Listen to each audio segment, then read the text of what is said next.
Hey everybody, today I'm going to be putting together an AR15, at least the lower, and I made some modifications to the upper as well.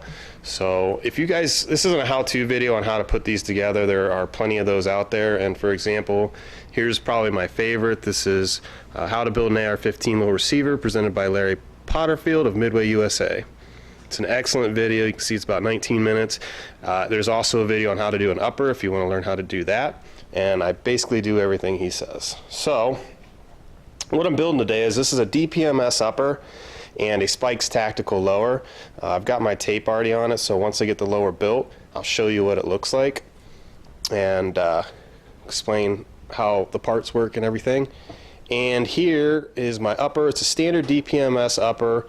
The only thing I changed was I put this different dust cover on here, ejection port cover, and it's like a pirate thing. This is going to be a pirate themed AR-15, I suppose.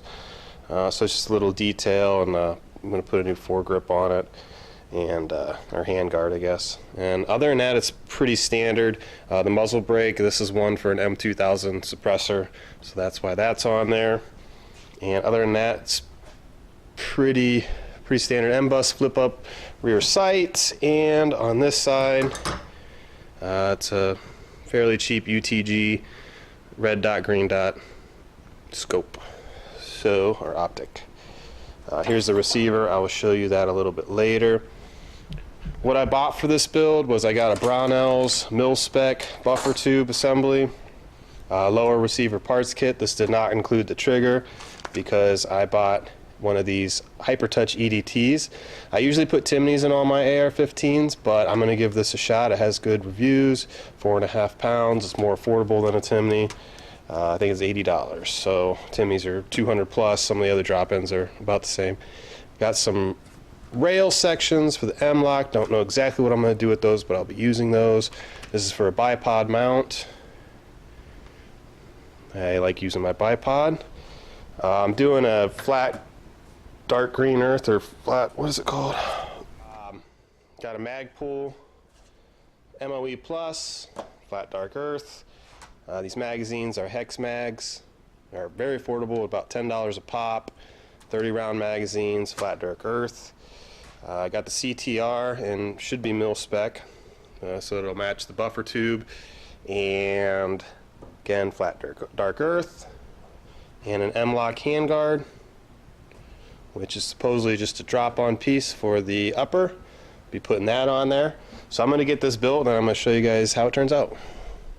One quick tip before I get started building this is the biggest thing you can do to make these builds go faster, and Larry Potterfield he mentions it in that video, is to polish out and deburr all the holes where your pins and switches and levers and everything else go. Even going to the, you go to the extent of taking a quarter 28 tap and running it through here. A lot of people don't do this, and I think it's a mistake. Polishing these out makes a huge difference. For these ones, for the trigger latch thing, what I did is I took basically like this, taped a piece of sandpaper on it, put it in a drill, and then reamed these out. And there's a bunch of different ways you could do it. You could use a nail, you could use anything round, and where you could tape some sandpaper to it and clean all those out.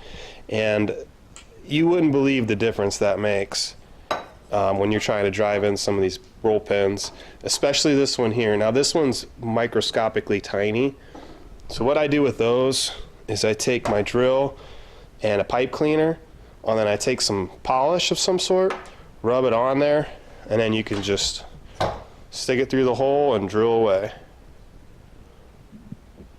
And I use the whole thing, and I go back and forth and ream that out, and then when you look in it, you won't be able to see it on camera, of course, but when you look at it in person, you'll see that you have really polished it out, knocked off some of this rough finish, and your pins will go in much, much easier. So I'm going to get this built now. So here the AR-15 is finished. I like the flat dark earth look. As you can see, you got the Spikes tactical lower with the little pirate symbol, pretty cool. Parlay, plunder, and R for fully automatic if you had it. I'm really impressed with these hex mags. These are nice. These are a good design. I'm usually buying PMags, and the only reason I didn't get PMags is because I couldn't get them in this color. So I thought, well, for 10 bucks, I might as well try some of these. I don't know how they work out in the field, but meh, they're probably fine. Time will tell on that one. I got my bipod on there, the M2000, just to make it look kind of cool for this video. And these CTR stocks, I've been using these for a while. I really like them. The cool thing is when they're unlatched like this, when you're moving them around, adjusting the length, they got just a little bit of play in them. You hit this button here, this lever, and now there's no more play at all. It locks it up. The only play is there's a little bit in between the upper and lower, which all my AR15s are that way. The trigger, I was pleasantly surprised. It actually weighed in at 3.5 pounds for the trigger pull. They advertise it as being 4.5 with the one spring, and they include a 5.5 pound spring as well. For whatever reason, I've tested this a bazillion times. This thing's 3.5, which is really nice because all the Timneys that I said that I bought that I put in my other rifles, they're actually, I think they're 3.25, 3.5 as well. So it'll be consistent between my rifles. This just snapped in, and I think I had it done in like 2 minutes. Seriously, 2 or 3 minutes. So that was nice. It's got the M-LOK slots. Here you can see I have the bipod mount here, and then I also put a little rail here, and obviously it's kind of binding in here.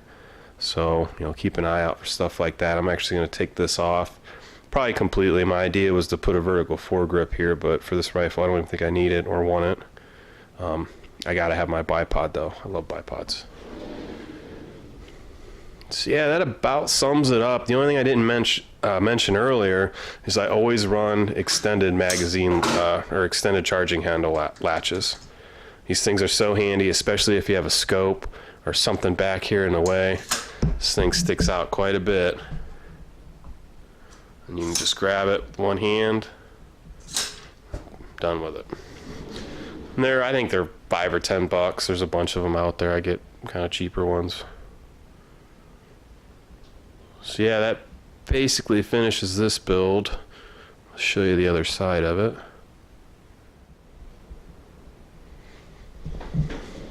So again, on this side it has the same writing, R, Plunder, and Parlay. Got that laser inscribed ejection port cover. Kind of cool to have a little pirate theme going on. I'd like to find a charging handle. I did find one, but it was really expensive. It had a skull and crossbones right here, or no, skull and the 2 swords, crossbone. Like,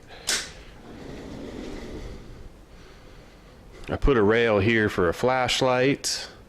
That's all that's going to be for. Yeah, it basically finishes it up.